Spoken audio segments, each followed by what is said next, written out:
I liked the way his story ended with someone else. I liked his voice. I liked that he took existentially fraught free throws. I liked that he was a tenured professor in the Department of Slightly Crooked Smiles with a dual appointment in the Department of having a voice that made my skin feel more like skin. And I liked that he had two names. I've always liked people with two names, because you get to make up your mind about what you call them. Gus or Augustus. Me, I was always just Hazel. Univalent Hazel. Hi girls, that was John, and now I'm here in my overly pink bathroom getting ready because I have to go out in 20 minutes. This is not going to be the most aesthetically pleasing angle, and I apologize, but look, you can see what I'm about to talk about.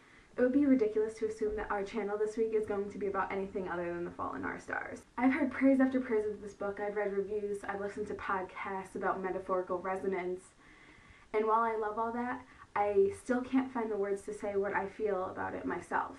I read this book until 3 in the morning on Thursday of last week.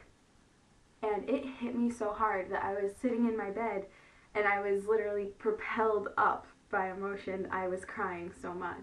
I don't know if it was because of the book's events or it just hit me so hard, and I think that's why I've had a really difficult time talking about it to people. People have asked me if it was good, and of course I said yes, and of course I say I love John and I love everything he writes, but I don't know, this book was so different. It was so above and beyond anything I've ever seen him write before.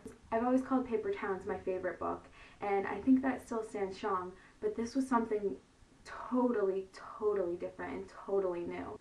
I think this is the book that showcases John's talent the most, not only with the themes and the metaphor, which I love thinking about and I've been thinking about for a week now, but the characters are so developed, and this dialogue is my favorite that I've ever read in a John Green book.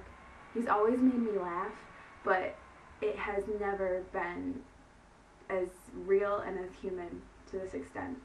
I hate to say that I saw a lot of myself in Hazel, but the only thing I did see is the way we speak, and coming from a 17-year-old girl, that really says something about John's talent. I wish I had some proper way to review this for you, but I really can't.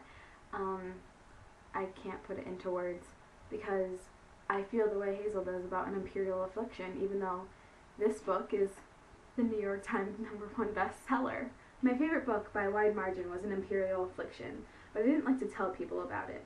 Sometimes you read a book and it fills you with this weird evangelical zeal, and you become convinced that the shattered world will never be put back together unless and until all living humans read the book. And then there are books like An Imperial Affliction which you can't tell people about. Books so special and rare and yours that advertising your affection feels like a betrayal. When I first finished this book, I did not want to speak. I don't know why. I felt really weird and I felt like I was being ridiculous, but something felt like I was going to shatter that feeling that I had while I was reading it if I spoke about it to the masses. I don't know, I've loved hearing the conversation about the metaphor and the theme because I'm a giant nerd and I love that stuff, but this book means a lot to me, guys. This was a new frontier John Green, and I could not be happier.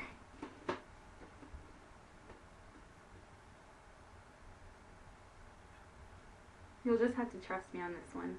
It's a feeling. Girls, I'll see you next Thursday.